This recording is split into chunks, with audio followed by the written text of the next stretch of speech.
শ্রীকৃষ্ণের বড় ভক্ত কে? আমরা সবাই ভক্ত, কম আর বেশি। বিশ্বাস নেই এমন কোনো মানুষ নেই। বিশ্বাস সবার কম বেশি আছে। যে সব সময় কৃষ্ণ কৃষ্ণ করে সেও ভক্ত, আবার যে কাজের চাপে দিনের অল্প সময় ভগবানকে ডাকার সময় পায় সেও ভক্ত। তাহলে কৃষ্ণের চোখে কে বড় ভক্ত? কে তার কাছে বেশি প্রিয়? বৈদিক একটা ঘটনা বলছি, শুনুন। আপনারা সবাই নারদমুনিকে চেনেন। নারদমুনি সবসময় নারায়ণ নারায়ণ বলে জপ করতেন। তিনি ভগবানের অনেক বড় ভক্ত। তার মতো বড় ভগবান ভক্ত খুব কম দেখা যায়। নারদমুনির একদিন অহংকার হলো মনে মনে, আমি অনেক বড় ভক্ত, আমার মতো ভক্ত আর কেউ হতে পারে না। তার কৌতূহল নিবৃত্তির জন্য তিনি শ্রীকৃষ্ণকে প্রশ্ন করলেন। বললেন, প্রভু, আপনার নিকট প্রিয় ভক্ত কে?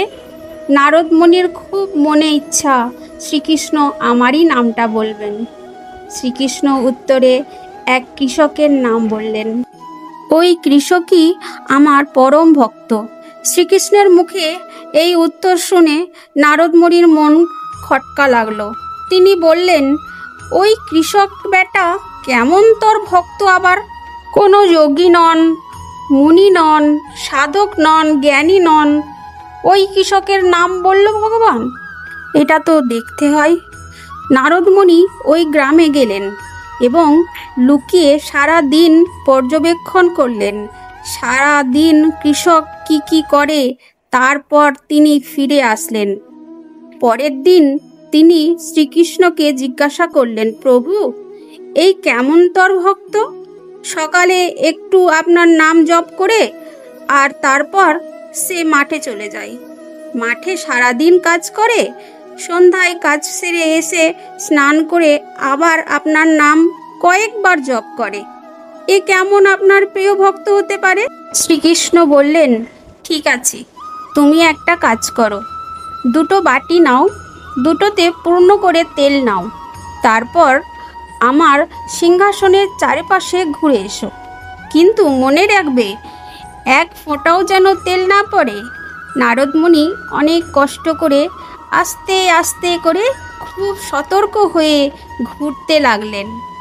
নারদমুনির ঘোরা শেষ হওয়ার পর দম ছাড়তে ছাড়তে বললেন, প্রভু, খুব সতর্কভাবে এসেছি, এক ফোঁটাও তেল পড়েনি প্রভু। নারদমুনি খুব খুশি হলেন। এবার মনে মনে ভাবলেন, এবার বলবেন আমিই শ্রেষ্ঠ ভক্ত। শ্রীকৃষ্ণ খুব খুশি হলেন, খুব ভালো কাজ করেছেন। মাত্র এই সিংহাসনটা ঘুরে এলেন, তার মধ্যে আপনি কয়বার আমার নাম নিয়েছেন? নারদমুনি উত্তরে বললেন, প্রভু, একবারও নিতে পারিনি। আমি তেলের দিকে এত নজর দিয়েছি যে আপনার নাম করার কথা মনেই ছিল না। নাম করতে গিয়ে যদি তেল পড়ে যায়? শ্রীকৃষ্ণ বললেন, দেখো নারদ, তুমি সামান্য সিংহাসন ঘুরে আসতে গিয়ে একবারও আমার নাম নিতে পারলে না, ভুলে গিয়েছো। আর সেই কৃষক, পরিবারের এতগুলো সদস্যের দায়িত্ব কাঁধে আছে। কৃষক কাজ করতে গিয়ে তার কত মাথা খাটাতে হয়, কত হিসাব নিকাশ করতে হয়, কত ছুটোছুটি করতে হয়, ফসলের কত যত্ন করতে হয়, সময় মতো চাষ দিতে হয়, সেচ দিতে হয়, ফসলের সময় মতো তুলতে হয়।